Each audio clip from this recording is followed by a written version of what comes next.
For the last 4 years, not many teams have done better. In fact, only the Lakers and Spurs and Boston have a higher winning percentage in that time span. But one has to wonder right now, and the question begs, is this the last home game that Stan Van Gundy will coach for the Orlando Magic, as Danny Granger, back in the ball game now, gets a layup? There's been so much tumult this year that has transpired. Dwight Howard, will he stay or will he be traded? Will he go? Will he forego his free agency? He finally decided that he was going to stay, as Glenn Davis gets the dunk. And then after that, the revelation that Stan saying that he knew that Dwight wanted him to be fired.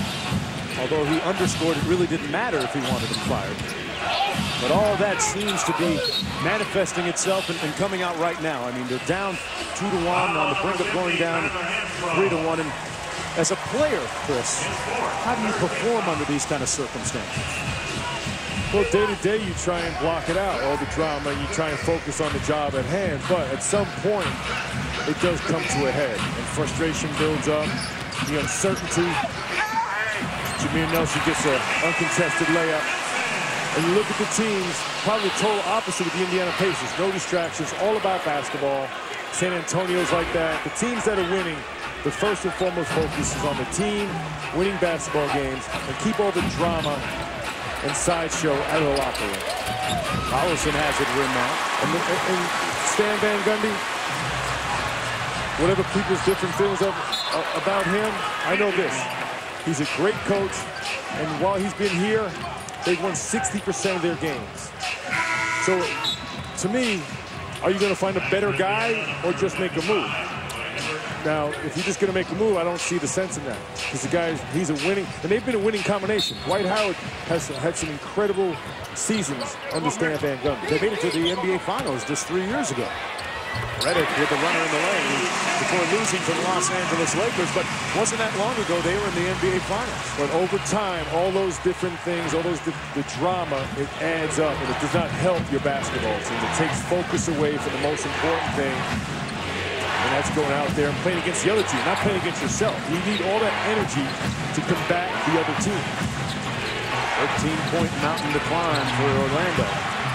Collison on the baseline. Rebounded by Davis. Approaching the midway point here of the fourth quarter. Big Baby working against Hibbert. Took it right into his body. Drew the contact and no call. It'll be Orlando basketball out of bounds. And Davis looking a little bit winded there. Of course, we mentioned that he spent 6 hours in that hyperbaric oxygen chamber that he has at home. I asked him, Chris, if he rents or he bought it. He purchased it. It's all his. He might be spending some time in that after this game. I bet you he will. There was nice defense there by Hibbert. Glenn Davis tried to take him off the dribble. He moved his feet. And then met him at the rim for the block. Reddick off the screen. Davis up and high. Relentless. Going right back at you. You blocked me once. I'm coming back and going to dunk on you the next time. Orlando. Glenn Big Baby Davis.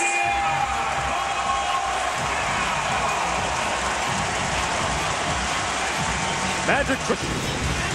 That's exactly what they do with the stat sheet.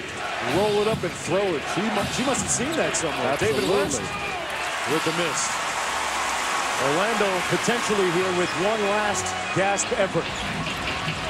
Down by 11. Davis hustling and stepping through. Big Baby with a big effort. And the lead is down to 9. Nice agility to avoid the defender, go on the other side of the rim. Great finish by Glenn Davis. Granger with a quick trigger. And the ball knocked out of bounds by Barbosa.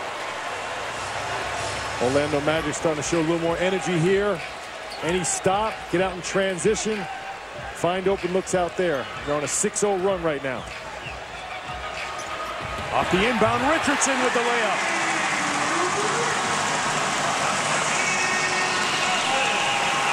And it's down to a 7-point game. And they're playing hard for Stan Van Gundy. Straight through. West at the elbow. Gets the ISO. Good defense by Davis. And the Magic on the move. Danny Granger. Fourth quarter mark. Orlando Magic 8 for 12, shooting 67% from the field after struggling all night long. And the Pacers now 5 of 16 in the quarter. Davis gives it back to Redick. Good give and go. Davis muscle that in. Wow.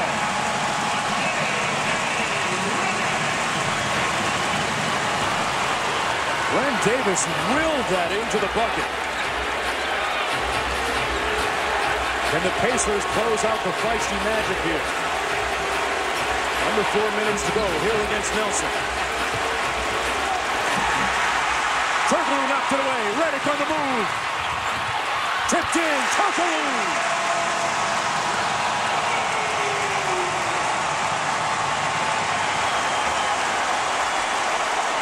The crowd is back. The Magic's back in the game. We're in a one-possession game. Hill with a quick three. Got it to go. And a dagger by George Hill. The second consecutive jumper for Hill. And the lead is back up to 6. Hill, of course, with that big game experience coming over from the San Antonio Spurs in NBA Finals of bats. Redick for 3. Davis inside with the board. Richardson. Oh, he missed everything. And again, nice decision by Big Baby. Got the offensive board. Was surrounded by Hibbert and West. Made a nice decision. Kicked it out for an open look for Jason. Just couldn't knock it down. George goes inside to Hibbert. Hands it off to Granger. Great passing by the Pacers.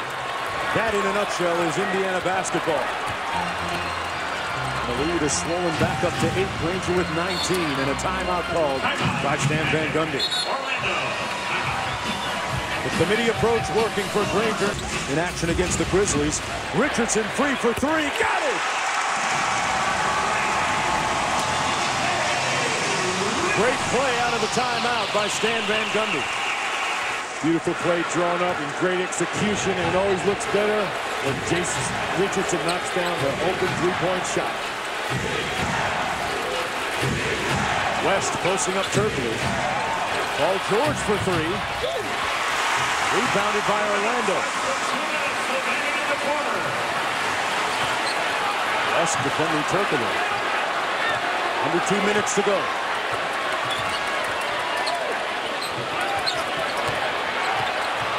Hibbert shows on the screen, left Turkoglu open. Davis with the mid-range. Oh, halfway down and out of bounds. And Orlando basketball with 1:39 to go. Nice possession there, good look. Just in and out for Big Baby Davis. They're going to have to take that shot every time. It's a good look. And he is sucking wind right now. He should be working his tail off. Redick inside to Davis. And he's fouled going up. Len Davis with 10 points in this period.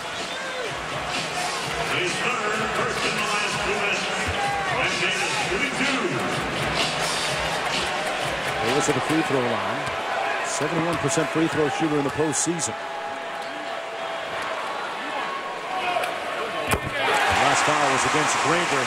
Hey, coming up next on ESPN, Memphis at the Clippers. They're saying Caron Butler is going to start in that game despite that injured hand. And then tonight on TNT, Oklahoma City against Dallas, San Antonio, Utah. Tomorrow it'll be Chicago at Philadelphia, Miami at New York on ABC. Davis cashes in on a pair. But here, Mark, we have a one-possession game. Magic, never say die. Gritty performance here. Hill against Nelson. They dump it into West. Nelson! And he's going to be whistled for a foul. An incredulous, pained look on Stan Van Gundy's face. They still have a foul to give, Orlando. That was the foul to give. Questionable at best. West posting up Turkoglu. Backed him down. Got it back. And here comes Orlando A chance to cut it to 1 or tie with a 3. And Turkoglu calls for a timeout after David West knocked it away. Orlando down to its last gasp. It's all about effort down the stretch. West with active hands. And now Indiana using one of its 2 remaining timeouts. If you're Frank Vogel, what are you saying to your team right here? And what are your options at the offensive end now? They've got 1 22nd timeout remaining. Plenty of time left, 38.7. They can get a quick 2 for 1, but what they've been doing is going down to David West. The thing I've noticed is J.J. Redick again. Beautiful head fake, great composure. That's a big-time shot. Good screen by Glenn Davis to set him free. Look at that follow-through. Picture perfect. Out of the textbook. But just the patience and poise to shake Paul George, an athletic defender. So I was saying, David West, they've been going down some of the posts. He's been going so quick. Locate where the defense is. If they're going to clear, they're going to come double. Take your time a little bit. See where the defense is coming from. Last time he went so quickly, got himself into trouble, and got himself in a traveling violation.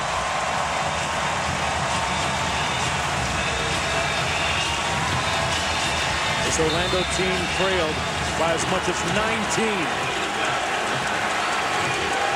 Hibbert. Davis all over him up top. Orlando's defense disrupting this play. 10 on the shot clock. Hill on top against Nelson. And West calls for it. 4 on the shot clock. Hill launches. Granger gets the rebound. It didn't hit. That should have been a shot clock violation. That did not hit the rim. He was wide left on the attempt. When the dust clears on this, Orlando should have possession with about 15 seconds to go.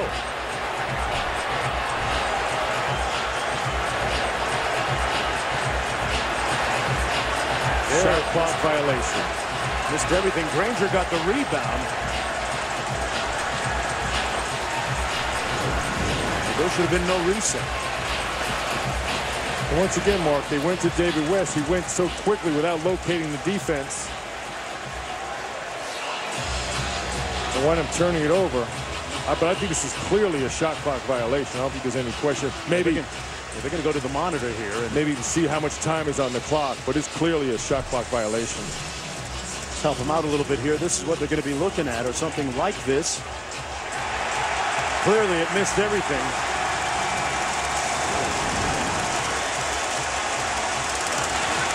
Clock awareness so important. You know, Danny Granger gets the ball right there. Can you get it up there quick?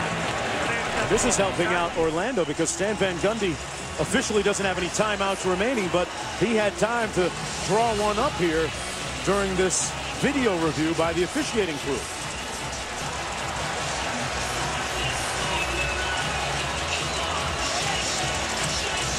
That is very definitive.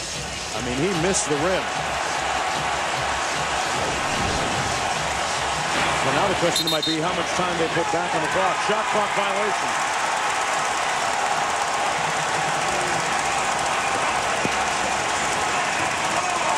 The last time Orlando led, it was 16-13 with 3:25 to go in the first quarter. And they have another opportunity here. They're going to put another second back on the clock and make it 14.7 to go.